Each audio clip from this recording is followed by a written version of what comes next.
بسم اللہ الرحمن الرحیم۔ ناظرین کرام، سامعین کرام، ہر مسلمان کی خواہش ہوتی ہے کہ اس کی دعائیں اللہ تعالیٰ کے حضور قبول ہوں۔ قرآن و حدیث میں ہمیں ایسے کئی طریقے بتائے گئے ہیں جن کے ذریعے ہم اپنی دعاؤں کی قبولیت حاصل کر سکتے ہیں۔ سب سے پہلا طریقہ اخلاص نیت ہے۔ اللہ تعالیٰ قرآن کریم میں ارشاد فرماتے ہیں اور انہیں حکم دیا گیا تھا کہ صرف اللہ کی عبادت کریں، دین کو اسی کے لیے خالص کرتے ہوئے۔ دوسرا طریقہ نماز کی پابندی ہے۔ جناب رسول اللہ صلی اللہ علیہ وسلم نے فرمایا، جو شخص 5 وقت کی نماز باقاعدگی سے ادا کرتا ہے، اللہ اس کی دعائیں قبول کرتا ہے۔ سبحان اللہ۔ نماز ہمیں اللہ کے قریب کرتی ہے اور ہماری دعاؤں کی قبولیت کا ذریعہ بنتی ہے۔ ہمیں چاہیے کہ ہم اپنی نمازوں کو باقاعدگی سے ادا کریں اور نماز کے بعد دعا کا اہتمام کریں۔ تیسرا طریقہ حلال روزی ہے۔ جناب رسول اللہ صلی اللہ علیہ وسلم نے ارشاد فرمایا، اللہ حلال رزق سے کی جانے والی دعا کو قبول کرتا ہے۔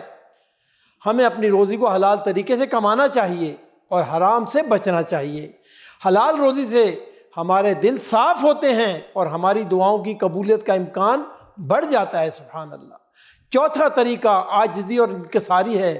اللہ تعالیٰ قرآن کریم میں ارشاد فرماتے ہیں، اور اپنے رب کو عاجزی اور خوف کے ساتھ پکارو۔ دعا کرتے وقت ہمیں اللہ کے سامنے عاجزی اور انکساری کے ساتھ پیش آنا چاہیے اور اپنی کمزوریوں کا اعتراف کرنا چاہیے۔ پانچواں طریقہ ناظرین کرام، رات کے آخری حصے میں دعا کرنا ہے۔ جناب رسول اللہ صلی اللہ علیہ وسلم نے ارشاد فرمایا، سنو، رات کے آخری حصے میں اللہ تعالیٰ آسمان دنیا پر نزول فرماتا ہے اور کہتا ہے، کون ہے جو مجھ سے مانگے کہ میں اسے دوں؟ ارے کون ہے جو مجھ سے مغفرت طلب کرے کہ میں اسے معاف کر دوں؟ رات کے آخری حصے میں دعا کرنے سے ہماری دعاؤں کی قبولیت کا امکان بڑھ جاتا ہے۔ چھٹا طریقہ ناظرین کرام، درود شریف پڑھنا ہے۔ رسول اللہ صلی اللہ علیہ وسلم نے ارشاد فرمایا، جب تم دعا کرو تو پہلے اللہ کے حمد و ثنا کرو، پھر مجھ پر درود بھیجو۔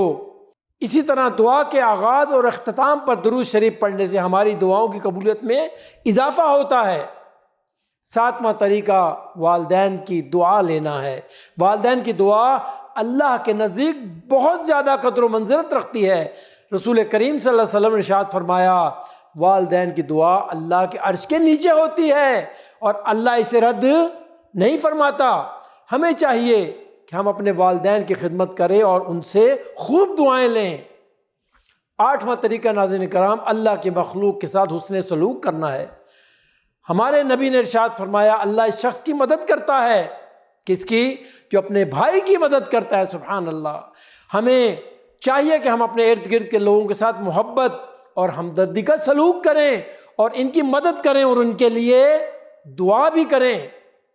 ناظرین کرام، سامعین کرام، یہ چند اہم طریقے ہیں جن کے ذریعے ہم اپنی دعاؤں کی قبولیت حاصل کر سکتے ہیں۔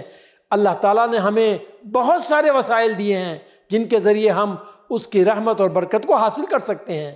ہمیں چاہیے کہ ہم اللہ کے احکامات پر عمل کریں، اس سے دعا کریں اور اس کی رضا کے لیے ہمیشہ کوشش کرتے رہیں۔ مزید برآں یہ کہ ہمیں اللہ کی مخلوق کے ساتھ محبت اور ہمدردی کا سلوک کرنا چاہیے۔ رسول اکرم صلی اللہ علیہ وسلم نے ارشاد فرمایا، جو رحم نہیں کرتا پھر اس پر رحم نہیں کیا جاتا۔ ہمیں چاہیے ہم اپنے ارد گرد کے لوگوں کے ساتھ محبت اور ہمدردی کا مظاہرہ کریں، ان کی مدد کریں اور ان کے دکھ درد میں ہمیشہ شریک ہوں۔ ناظرین کرام، سامعین کرام، ہمیں یہ یاد رکھنا چاہیے کہ دعا کے قبول ہونے کے لیے صبر اور ثابت قدمی بہت ضروری ہے۔ اللہ تعالیٰ قرآن کریم میں ارشاد فرماتے ہیں، اور اپنے رب کی عبادت کرتے رہو حتیٰ یأتیک الیقین، یہاں تک کہ تمہیں موت آ جائے۔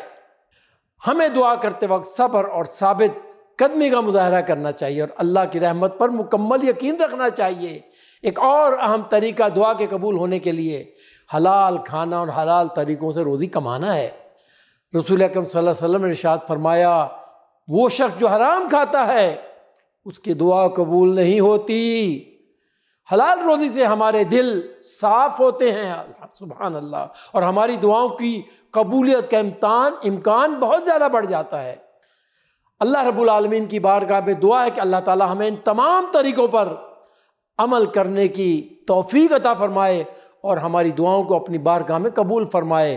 آمین یا رب العالمین۔ وصلی اللہ علی نبینا محمد۔ صلو